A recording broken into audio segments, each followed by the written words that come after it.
how are we supposed to pick out the best fish out of these two? Yeah, I have no idea. This is gonna be on the fly here. Yeah, I mean, I don't even think you know yet. No. You're gonna figure it out in a minute. This is a great choice, Gin Rin Ochiba, yeah? Yeah.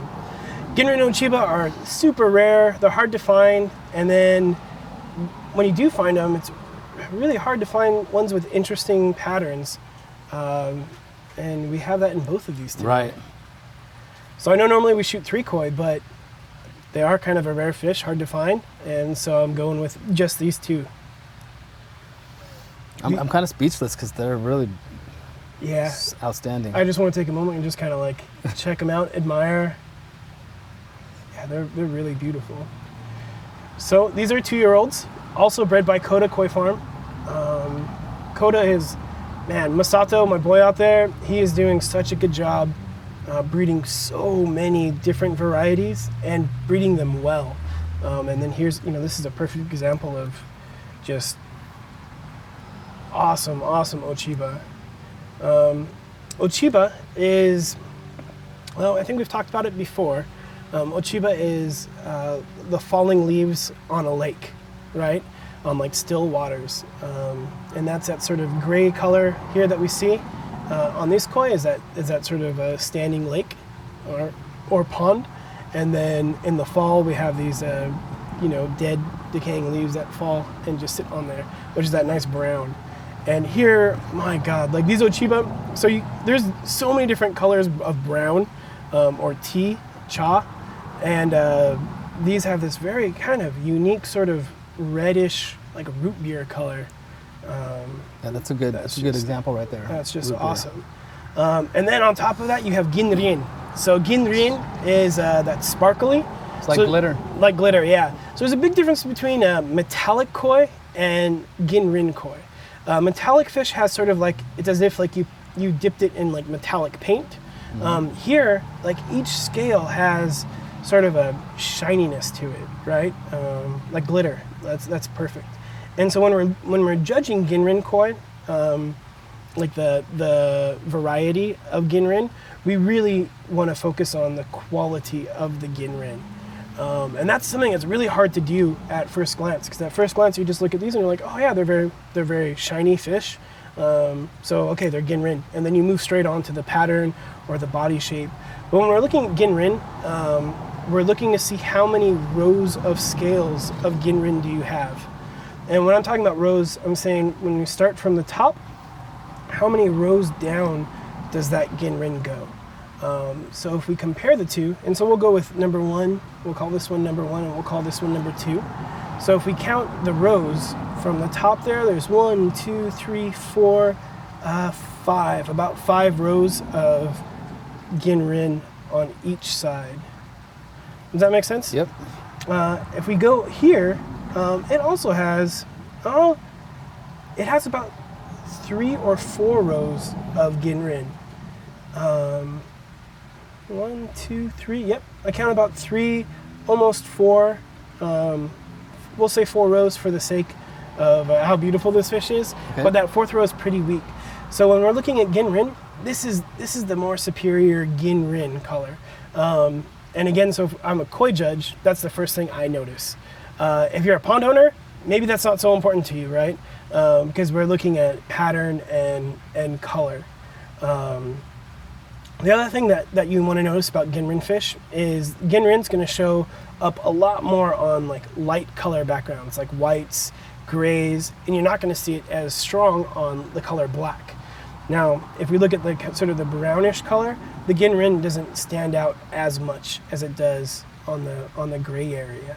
So when we're talking about just specifically Gin Rin, this is another example of where you get to admire the Gin Rin quality to it, right? Right. Next up is pattern, and so that's where that sort of brown lies. On the first fish, it's very sort of artistic. It's not very balanced. It has this very cool maruten, and maruten, we're talking about like a red circle on the head, but the rest of it is sort of boom, boom, boom, boom. It's got a big kind of naked area over here. So it's not the most balanced like kohaku pattern. Right. When I say kohaku, I mean like a red and white traditional koi. And then you kind of have some sort of, stray little spots here and there. You can see the Asagi bloodline in this koi. When I say Asagi bloodline, I'm talking about, if you look at the bottom half of this fish, there's Racing stripe of red? Yeah, racing stripe of red. Okay. On both sides here, like so. Oh, yeah. So those aren't the best qualities of the fish, but it is kind of interesting that you can see that sort of bloodline and background there. On an Ochiba, are you hoping to not have that Asagi racing stripe? I mean, Yeah, probably not, because we are trying to appreciate the kohaku-ness of it. It's a story about leaves floating on water, not sitting on the bottom, right? Right. Well, hey, sometimes they sit on the bottom if you don't have a good skimmer, right? It's true.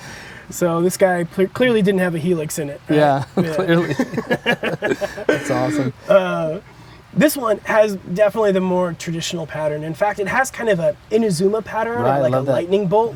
Coming right off that base of the head is really cool. Yeah. And let's just talk about the face pattern. The face pattern on this koi is just redonkulous. It's really cool nose, and then it has these sort of like wisps that just run through, and then it just continues right from the head. It goes poof, this nice like lightning strike that comes down and follows all the way back. So definitely, like, this has a superior pattern, I would say. It'd be an awesome kohaku if it, That's exactly right. Yeah. And that's what we want people to know, that we're looking for a kohaku pattern in that red, right? That's exactly right. That would be a great kohaku. You got it. The tonality on these is a little bit different too. This is a little bit more like red velvet, like it kind of looks like a red velvet sort of cupcake, and this one's a little bit more brown. Now that, to be honest with you, is completely up to the discretion of the owner, right? Like there's not one of those that's better for show than the other. Maybe it's better because like one koi judge happens to like a darker brown and another koi judge likes a lighter brown, and if you have that inside tip, then cool, you know what to bring.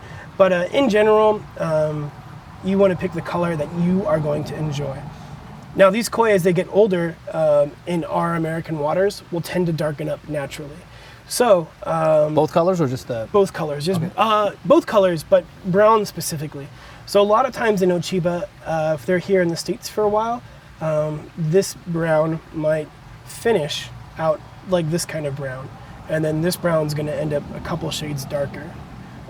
I've seen Ochiba do some pretty wild things in our hard water. So like this could eventually become black in certain conditions. Did you figure out which one you like best? Don't tell us yet. Yeah, I think so. It's really hard though. Gosh, these things are so beautiful. All right, well, let's soak this up for a minute. Let's give a chance for the viewers to pick out the favorite one. Right. Sometimes when you're talking, it's sometimes obvious like where you're going. Right. When you point out some qualities that you might not like as much.